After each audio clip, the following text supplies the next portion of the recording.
Hi, this is Mark Roemke with Ninja Training TV. We've got a caller who called in and said, hey, could you teach your basic wrist locks, like from start one? So I'm going to do a 4 series on this one, and we're going to just show the 4 different basic wrist locks. If you came to our dojo and didn't know anything, this is how we get people to start to learn how to move their feet and things like that. So we're going to show same side grab, wrist lock escape.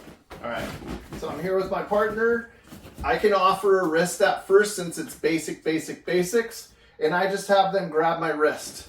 The first thing I'm going to do is I'm going to try to use my body to gain an advantage, because if I'm the same size as this person, we're just going to be struggling with trying to get away from this. What I want to try to do also is have my other hand up in case that punch was going to come in a scenario, but since it's basics, I'm just learning how to handle this. Now, the way his hand is here, the back side of his hand has a whole bunch of things to try to get through, but the front side has the fingertips and his thumb to get through. So this is the hole that I want to try to escape from in theory.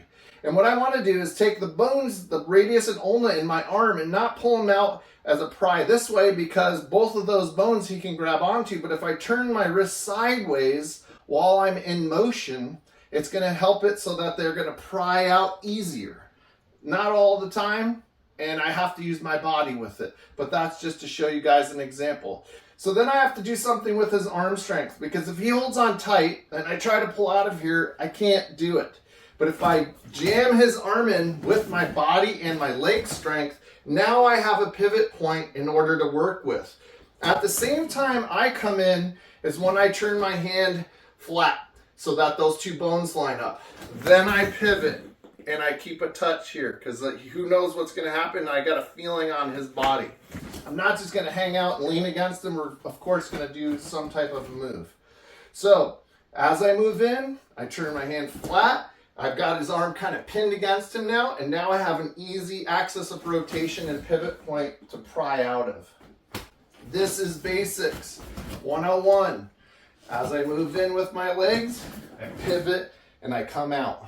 So, you just want to try with your partner and people at home. Just have them grab lightly at first and say, okay, step in. Okay, make sure you turn your hand.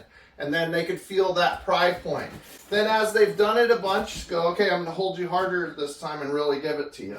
And now he's got to move and use his body, which we call taijutsu, full body movement, in order to pull that out. And then maybe I'll give him an extreme one, and then he's really got to find out how does that work. So this is one way to think of basics of angling, distancing, and timing to use an axis of rotation pry point.